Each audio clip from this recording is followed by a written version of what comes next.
1. Prophet Muhammad was violent and spread Islam by the sword. 2. Prophet Muhammad was a misogynist and mistreated women. 3. Prophet Muhammad invented Islam for personal gain. 4. Prophet Muhammad copied ideas from Judaism and Christianity to create Islam.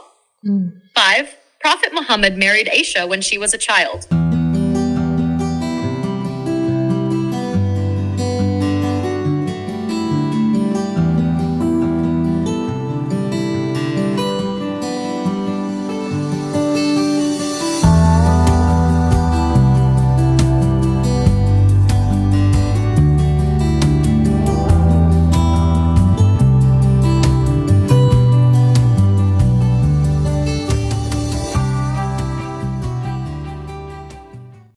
Hello, ChatGPT. We just did a little video about misconceptions about Muslim people and Islam. Now we want to get into misconceptions about the Prophet Muhammad and actually debunk them with you. So what I want you to do is I want you to list some misconceptions about the Prophet Muhammad, and then I want you to go ahead and debunk them for me.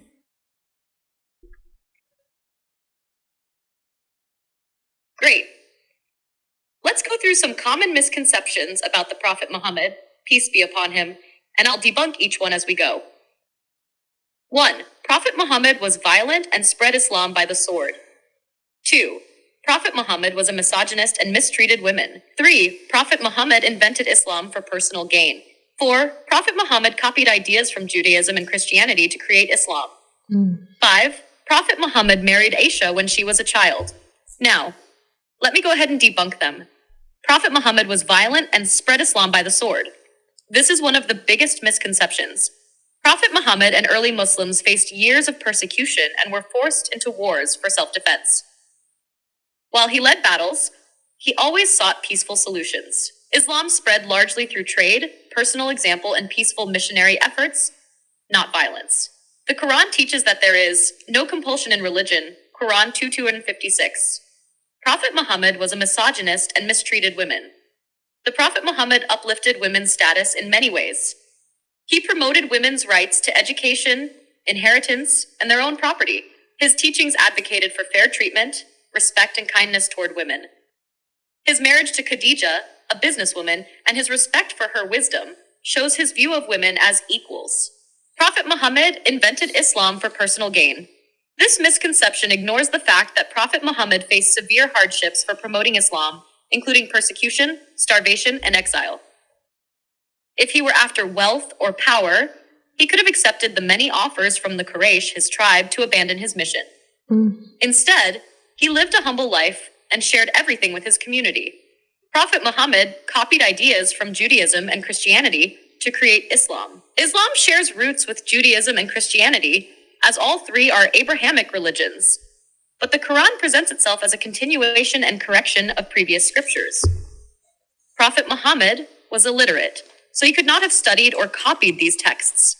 Muslims believe that the Quran was revealed to him by God, and the Prophet made distinctions between Islamic beliefs and other religious practices. Prophet Muhammad married Aisha when she was a child. There's a lot of debate over Aisha's age at the time of her marriage, but cultural norms at the time differed from today's standards.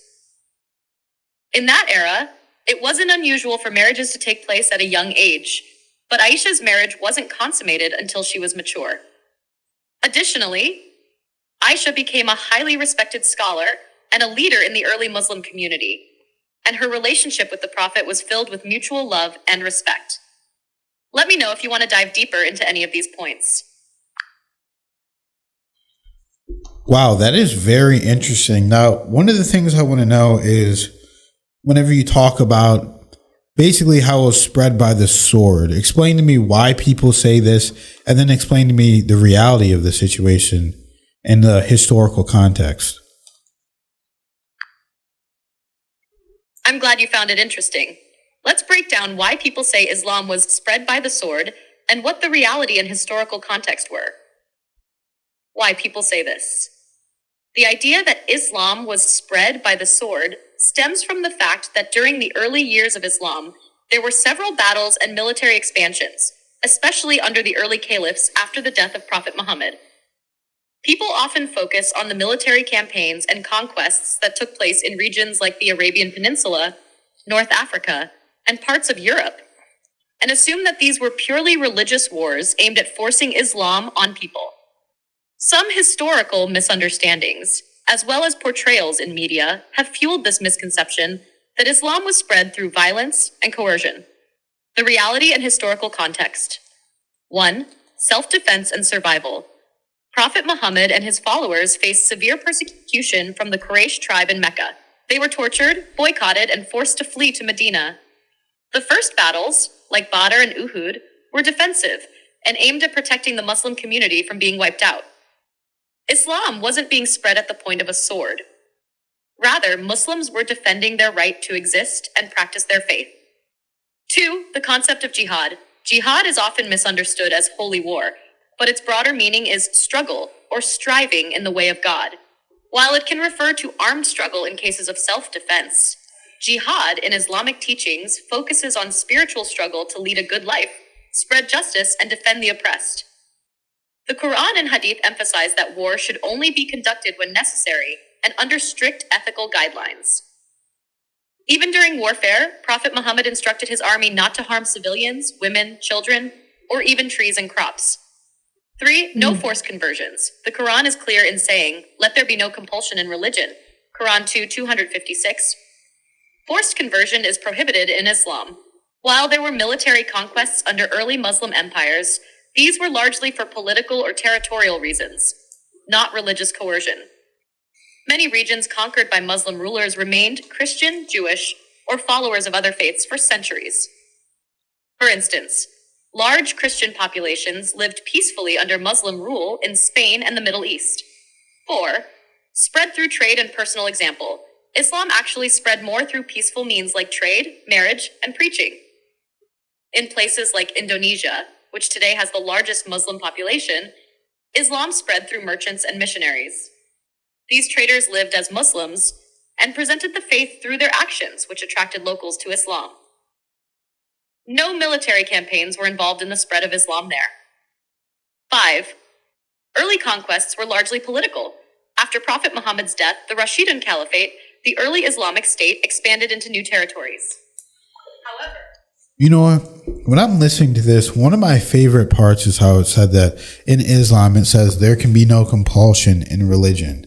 I really like that because it said there's no forced conversions, because there is like this heavy cloud that kind of hangs over Christianity whenever they're forcing people to convert to Christianity. Right. And Crusades. yeah, the Crusades, I mean, all over the world, in Africa and different places, literally all over the world, Asia, everywhere. And even in America, that's why a lot of black people are Christian, because the slave owners were Christian and they would force them to be Christian. Right. And, you know, it's kind of a weird dynamic whenever you're forcing someone to worship the God that you worship. And it's just with Muslims, it's like you can choose to be Muslim or not.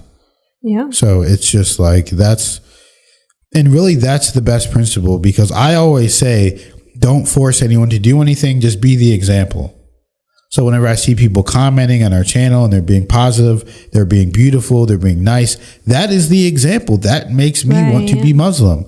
That's whenever true. I see Christians on Instagram and different places talking down on Muslims and doing that, fighting in between Catholicism and Protestant and this and that, it's like, why are you doing that? Like, it's clearly some kind of ego thing, and it's like you're not really secure in your own beliefs at that point. So, you know, it's just an interesting dynamic whenever we get into it, but I love it. What did you think, Kelly? Yeah, I agree. That part stood out, as well as that Muhammad, peace be upon him, says to not harm humans, you know, family, children, but even trees or crops, to make sure you don't harm trees or crops. I mean, that's, how much more peaceful can you get? You know what I mean? Like, don't even tear a little branch off a tree. Don't even take a little leaf off.